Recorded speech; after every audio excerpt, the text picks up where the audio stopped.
Beyond ಹೆಡ್ಲೈನ್ಸ್ನ ಮತ್ತೊಂದು ವಿಡಿಯೋಗೆ ಸ್ವಾಗತ. ನಿಮಗೆ ಗೊತ್ತಾ, ನಮ್ಮ ಮೀನುಗಾರರ ಮೇಲೂ ಪಾಕಿಸ್ತಾನ ಕಣ್ಣು ಹಾಕಿದೆ.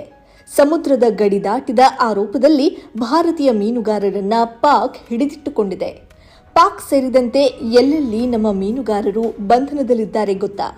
ಈ ವಿಡಿಯೋದಲ್ಲಿ ಅದನ್ನ ತಿಳಿಸ್ತೀನಿ.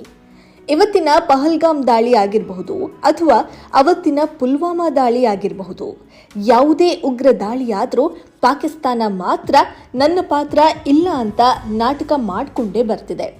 ನಿಮಗೆ ಗೊತ್ತಿರಲಿ, ಈ ಪಾಕಿಸ್ತಾನ ಇತ್ತೀಚಿನ ಕೆಲವು ವರ್ಷಗಳಲ್ಲಿ ಆಳ ಸಮುದ್ರದ ಮೀನುಗಾರಿಕೆಗೆ ತೆರಳಿದ್ದ 200ಕ್ಕೂ ಹೆಚ್ಚು ಭಾರತೀಯ ಮೀನುಗಾರರನ್ನ ಹಿಡಿದು ವಶದಲ್ಲಿರಿಸಿಕೊಂಡಿದೆ. ಭಾರತದೊಂದಿಗೆ ಸಮುದ್ರದ ಗಡಿ ಹಂಚಿಕೊಂಡಿರೋ ಇತರೆ ರಾಷ್ಟ್ರಗಳಿಗಿಂತ ಪಾಕಿಸ್ತಾನವೇ ಹೆಚ್ಚಾಗಿ ಭಾರತೀಯ ಮೀನುಗಾರರನ್ನ ಅಕ್ರಮ ಪ್ರವೇಶ ಆರೋಪದ ಅಡಿ ಜೈಲಿನಲ್ಲಿ ಇರಿಸಿಕೊಂಡಿದೆ ಅನ್ನೋದನ್ನ ಗಮನಿಸಬೇಕು. ಆಳ ಸಮುದ್ರದಲ್ಲಿ ಮೀನುಗಾರರು ಮೀನುಗಾರಿಕೆ ನಡೆಸುವಾಗ ಗಾಳಿಯ ವೇಗಕ್ಕೆ ಅಥವಾ ಮೀನು ಹುಡುಕ್ತಾ ಸಮುದ್ರದ ಗಡಿ ತಲುಪಿ ನೆರೆ ರಾಷ್ಟ್ರಗಳ ಸೇನೆ ಕೈಗೆ ಸಿಲುಕಿದ್ದಾರೆ. ಪಾಕಿಸ್ತಾನ ಮಾತ್ರವಲ್ಲದೆ Bahrain, Saudi Arabia, Sri Lanka, Bangladesh, Qatar ರಾಷ್ಟ್ರಗಳು ಕೂಡ ಮೀನುಗಾರರನ್ನ ವಶದಲ್ಲಿರಿಸಿಕೊಂಡಿವೆ.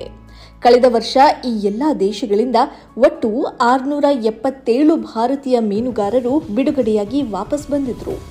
ಆಕಸ್ಮಿಕವಾಗಿ ಪಾಕಿಸ್ತಾನ ಗಡಿ ದಾಟಿದ ಮೀನುಗಾರರನ್ನ ಮಾನವೀಯತೆ ಮತ್ತು ಜೀವನ ಪದ್ಧತಿ ಆಧಾರದ ಮೇಲೆ ಬಿಡುಗಡೆ ಮಾಡಲು 2008ರಲ್ಲೇ ಭಾರತ ಪಾಕಿಸ್ತಾನ ನಡುವೆ ಮಾತು ಆಗಿದ್ರೂ ಕೂಡ ಪಾಕ್ ಮಾತ್ರ ತನ್ನ ಕಪಟ ಬುದ್ಧಿ ಬಿಟ್ಟಿಲ್ಲ.